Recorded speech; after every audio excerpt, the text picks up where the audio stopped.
Bom, gente, obrigado aí todo mundo que está assistindo a gente. Desculpa aí os atrasos, os atrasos e os problemas técnicos, né? A gente aqui no Autódromo de Interlagos, então é tudo muito no improviso, mas tudo a gente tem que se virar com muita coisa aqui. Então, se vocês estiverem assistindo a gente bem, ouvindo a gente bem, o áudio legal, avisa aí, por favor, a Letícia e a Milena, que estão fazendo a intermediação das mensagens, né? Então, a gente vai conseguindo adaptando, tá? A gente está vivo, né? Estamos aqui com o Pietro, convidado especialíssimo, né? Que arrumou um tempo na agenda dele para poder conversar com a gente aí um pouquinho.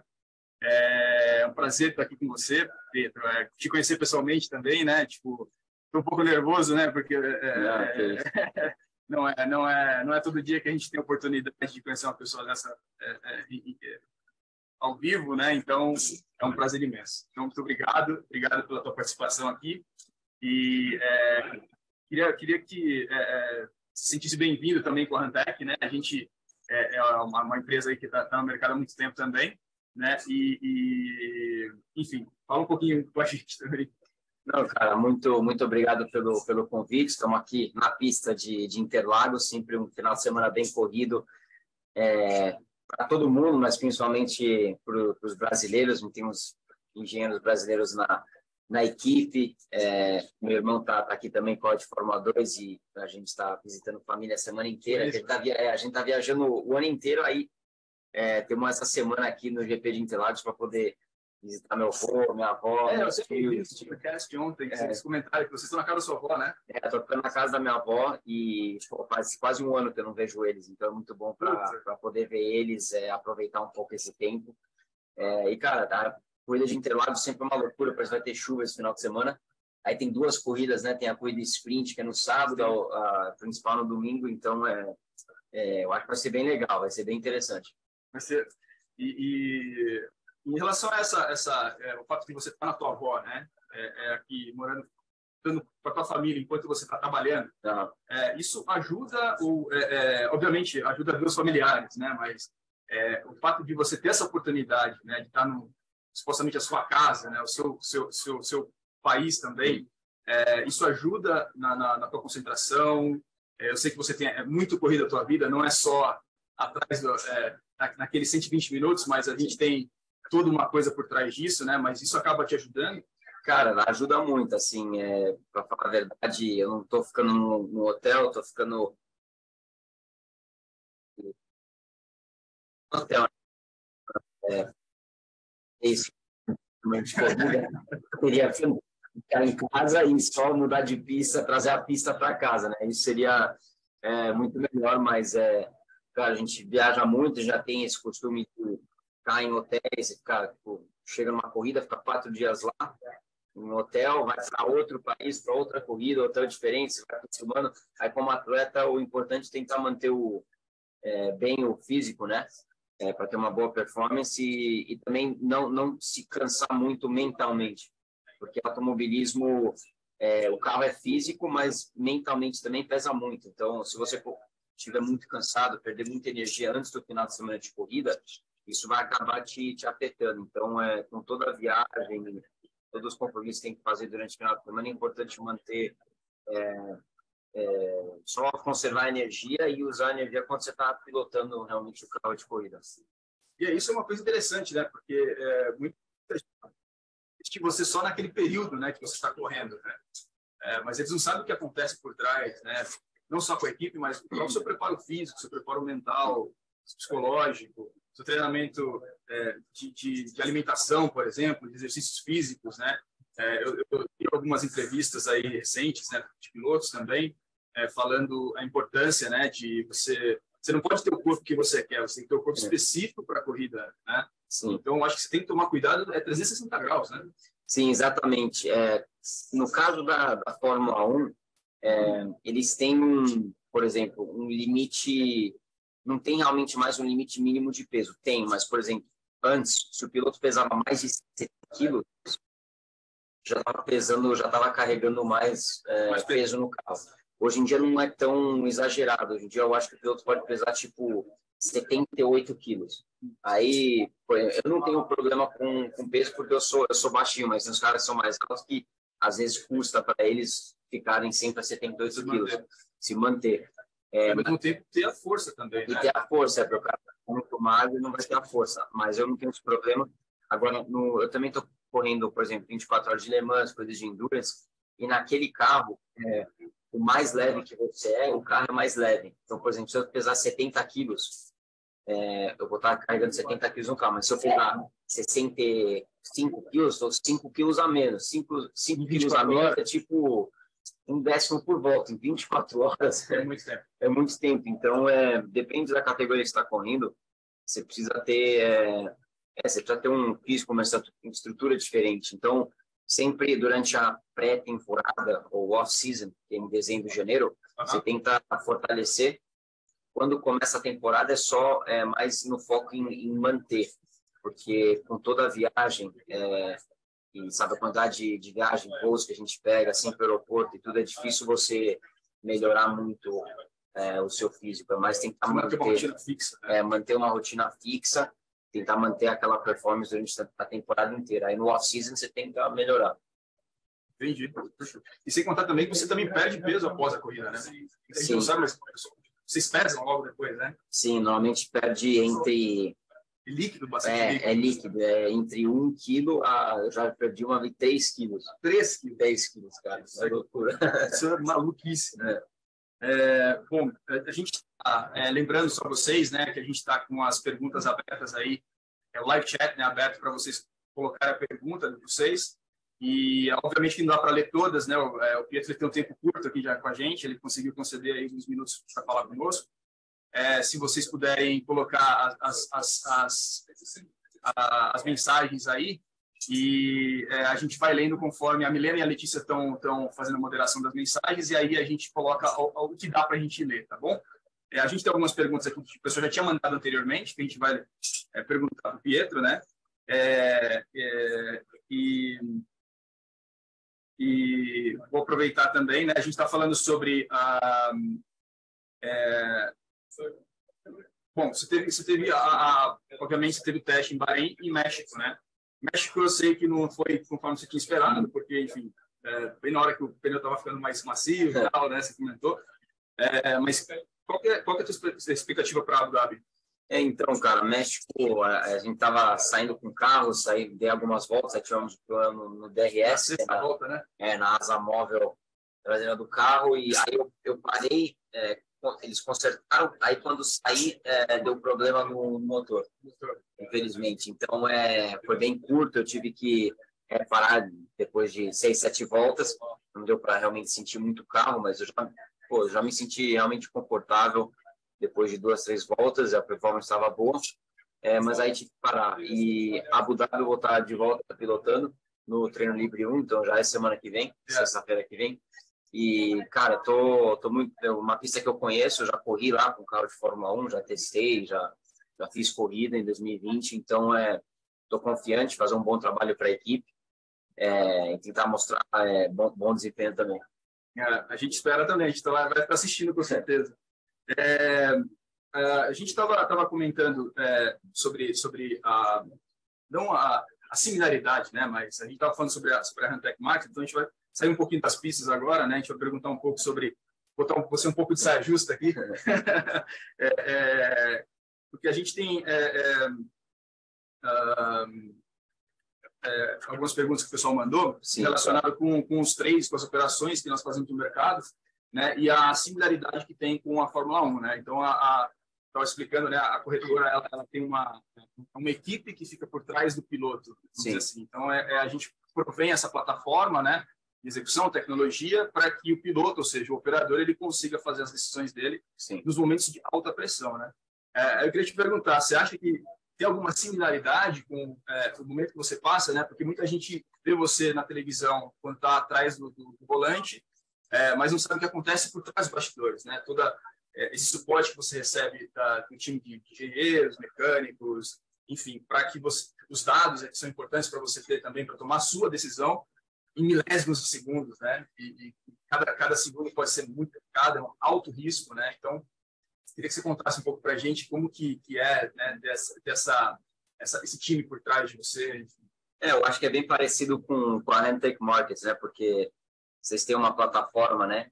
Uma corretora, né? De trading e tem uma equipe por trás, mas a pessoa normalmente, ou o piloto, assim, você não está vendo tudo que está acontecendo por trás. Isso acontece na Fórmula 1 também. Claro, o piloto, ele sabe, tem a equipe por trás, tem os engenheiros olhando estratégia, mas depende não só na sua pilotagem, mas também das decisões que eles estão fazendo para te entregar, primeiramente, um bom carro e também, quando você estiver na corrida, uma boa estratégia. E às vezes o que acontece também é que você está no carro pilotando e a equipe te fala, cara, você não vai parar agora, vai parar daqui 10 voltas. Mas aí você está falando para a equipe, meu pneu já está gasto, é melhor parar agora. Mas você não está conseguindo ver o que eles estão vendo, entendeu? Entendi. Então, às vezes, você precisa confiar na equipe, no seu time, para fazer essa decisão para você, porque eles têm, quando você está pilotando, você não tem toda a informação. E o time que está por trás, às vezes, ele tem toda essa informação e consegue tomar uma decisão melhor.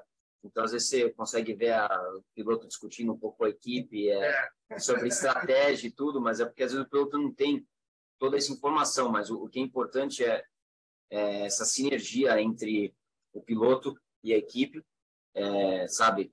A sua relação que você tem com o seu engenheiro, acho que durante a temporada você vai ganhando, os dois vão ganhando confiança. Na outra parte também, não só de estratégia, mas também de acerto de carro.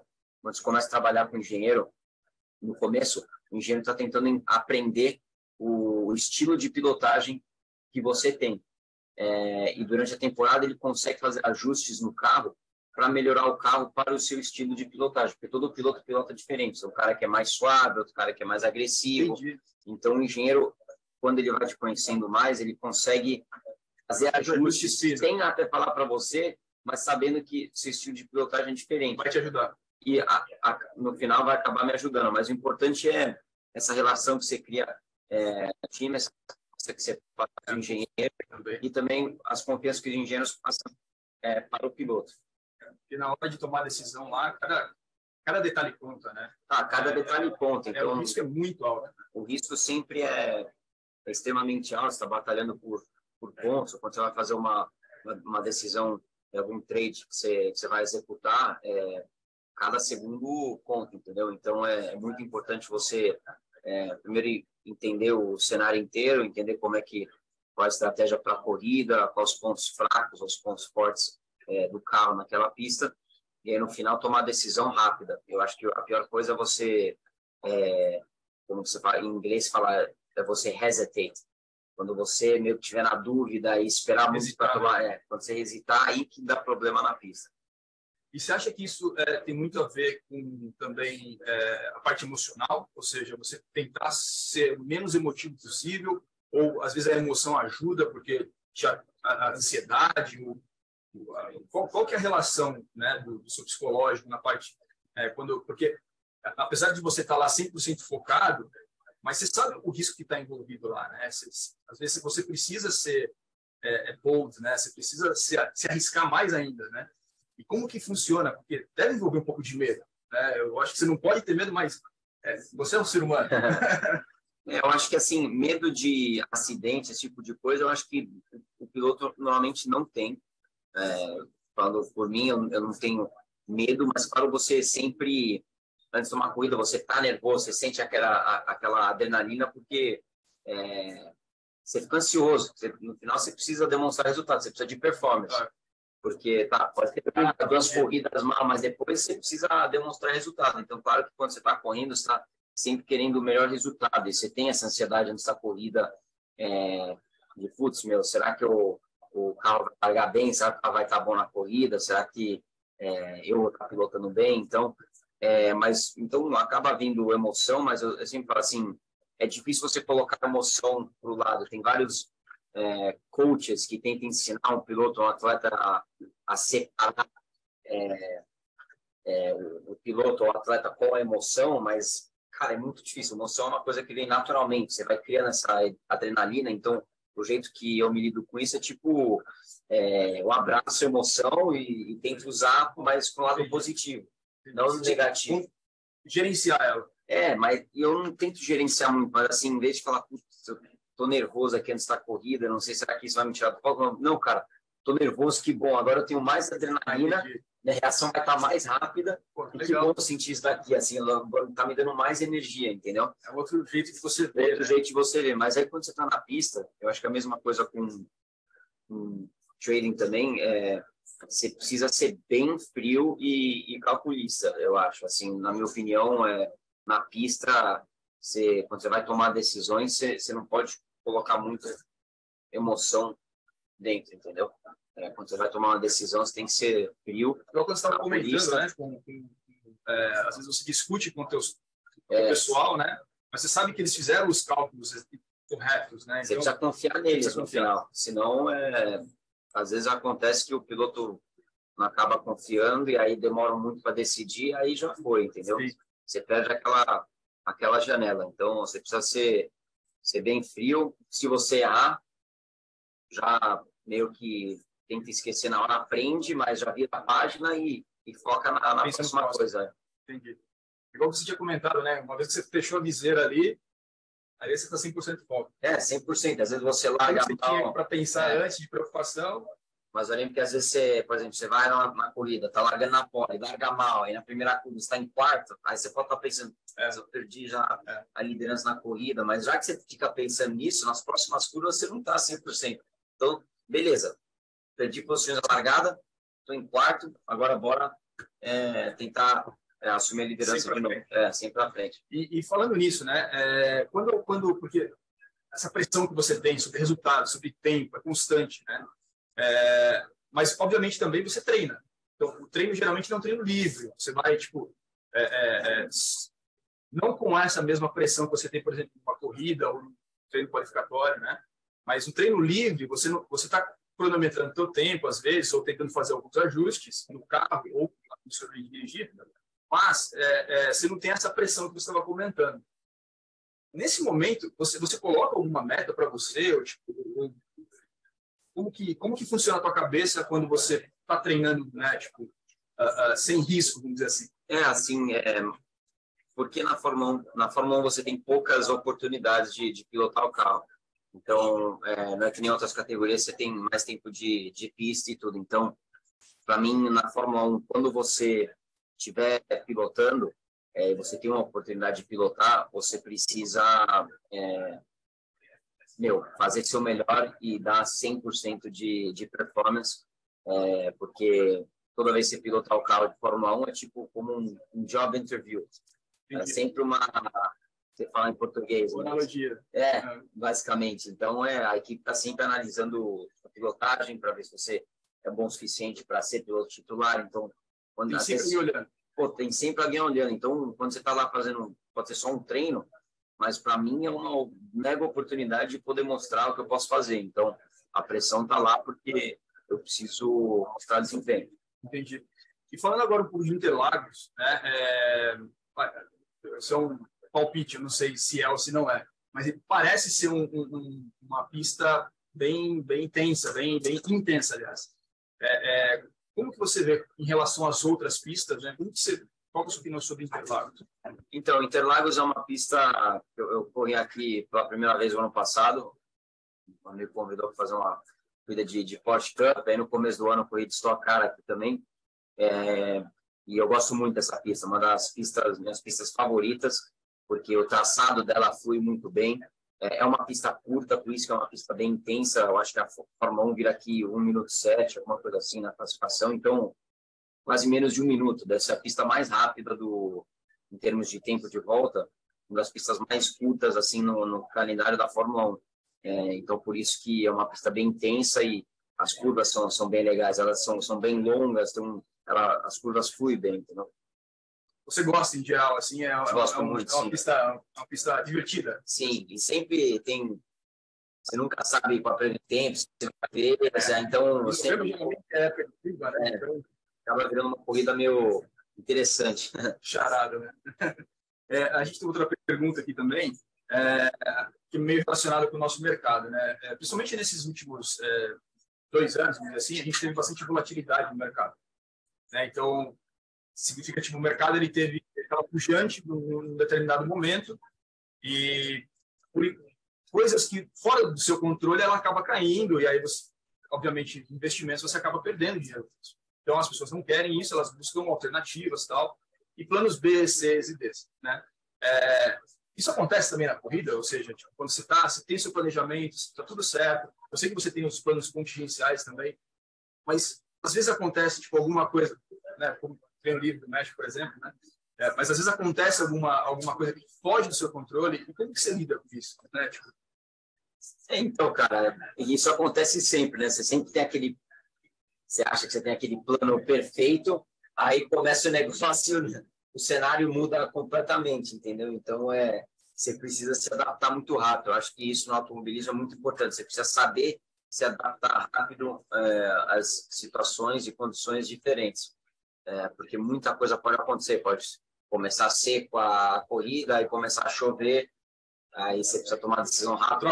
Troca pneu. Então, você precisa se adaptar, você precisa ser rápido em se adaptar e ser bem flexível também com as situações. Que nem eu falei, tipo, você precisa usa emoção para te ajudar a ajudar seu foco, sua energia, ter aquela adrenalina que te deixa mais focado, mas no final você precisa, quando você tomar uma decisão, ser bem calculista e tomar uma decisão não rápida, mas tipo decisiva, não ficar com dúvida. Quando fizer uma decisão, vai com tudo. Entendi. E só uma pergunta pessoal minha agora. Você tem preferência por chuva ou tempo seco? Ou tipo, para você que vier, você se diverte naquilo? Para mim, sempre pilotar um carro na chuva é muito, muito da hora. Porque o carro, tipo, você consegue colocar o carro de lado, é uma pilotagem mais natural. Então, entendi. Eu acho que também você tem mais oportunidade de ganhar tempo contra seus adversários. Tipo, no seco é tudo muito próximo, os tempos. Mas no molhado, tipo, você tem... braço. No braço tem... O carro conta muito, mas tem traçados diferentes que você pode usar. Então, tem mais tem variáveis para você poder ter uma vantagem contra seus adversários. Legal, bacana. Pô, gente, a gente tá chegando no final aqui, né? O Pietro já cedeu bastante tempo dele já. Te agradeço, Pietro. A gente tem algumas perguntinhas aqui que a gente separou, na verdade, Pietro, para deixar ele um pouco envergonhado. A gente tem uma sessão de perguntas. A gente vai colocar 5 perguntas também para vocês aí de casa. Quem responder primeiro, né, a gente vai ter algumas premiações aí que o pessoal preparou, tá? Então, vocês também ficam à vontade para participar desse quadro de perguntas. E aí, depois disso, né, eu vou ler algumas mensagens, inclusive, Milena, Letícia, eu não estou recebendo as mensagens aqui de vocês, se vocês puderem depois verificar essa parte técnica, tá bom? A gente está... Bom, eu vou ler para vocês, então, para você, Pietro, as 5 perguntas, para testar um pouco do seu conhecimento sobre Fórmula 1 e também sobre trading. Então, primeira pergunta. Quem ganhou o GP do Brasil do ano passado? Não, essa eu sei, eu acho, Lewis Hamilton. Eu estava no ano passado, se eu tivesse errado, pelo amor de Deus. A gente começou com uma fácil. Né? Agora eu vou perguntar agora relacionada com trading. Você sabe me dizer qual que é o par de moeda mais operado no mundo? Olha, essa daqui eu acho que é dólar e euro. Muito bem. Porque se você pensar, sempre dólar americano e euro é mais usado, né? Verdade, você usou a lógica aí. Muito bom. Número 3, né? E aí, lembrando, né, pessoal, se vocês souberem também as respostas, vão colocando aí no comentário, tá? O primeiro que mandar, o pessoal que mandar, a gente, na verdade, vai fazer um sorteio e depois vai dar alguns brindes para vocês. A terceira pergunta, Pietro. Você sabe qual posição que a Haas está no campeonato de construtores?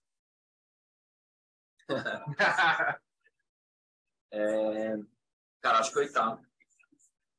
Você chutou? 8º, exato. Perfeito. Outra agora pergunta de trade, né? De mercado financeiro. Você sabe qual que é o commodity mais negociado do mundo? Commodity mais negociado do mundo. Isso é complicado, hein? Essa é um pouquinho mais difícil. Essa não dá para você usar muita lógica. Deixa eu pensar aqui. Não seria tipo óleo, petróleo? Petróleo. É? Caramba, não tem nada, cara. E por último, né? Essa é difícil. Porque é difícil porque é uma pergunta em duas. Você sabe quem que tem o recorde da pista de Interlagos? Essa talvez seja fácil. Mas tem. O recorde, eu acho que é o Hamilton, porque a Mercedes é o Hamilton. Porque a Mercedes tem ganhado quase todas as últimas corridas aqui. Então, os carros estão mais rápidos hoje em dia. E em termos de tempo de pista, cara, não sei, tipo, 1 minuto 7:0, 1 minuto 6:9. Quase. 1 minuto 07:28. 1 minuto 07:28. Porra, mas isso foi muito próximo. Eu jogo muito jogo da Fórmula 1 com meu irmão. Verdade. Interlagos, aí tem então, por isso, a gente tá sempre tipo, 1 minuto 7, vai. Beleza. Bom, então vai ser 5-5, mas 5, não tem como ganhar dele. De novo, Pedro, eu queria agradecer você aí. Milena, Letícia, eu não estou recebendo as mensagens ainda, infelizmente. A gente leu algumas que a gente recebeu aqui pelo Zoom, né? Mas pelo Facebook, infelizmente, a gente não conseguiu receber todas as perguntas. Tá? Não sei se teve um problema técnico aí, mas eu li algumas aqui no ar para você, né? Eu coloquei junto com o que a gente tinha aqui de material. Tá? Bom, Pietro, eu queria agradecer de novo o teu tempo. Eu sei que tua agenda é muito apertada. A gente pegou ele aqui no meio do paddock aqui para poder falar com a gente, né? Então, é um prazer imenso, né? Poder te conhecer pessoalmente. Também ter a oportunidade de falar com o nosso público também. Tá todo mundo, tenho certeza, muito feliz por você também, né? A gente deseja um sucesso na tua carreira e que muitos pódios por aí, que você tenha muito sucesso aí e seja muito longevo. Muito obrigado, foi um prazer conversar com você também. Todo mundo aí da Huntech Markets, estamos juntos e bora ter um bom final de semana aqui em Interlagos. Perfeito. Obrigado, galera.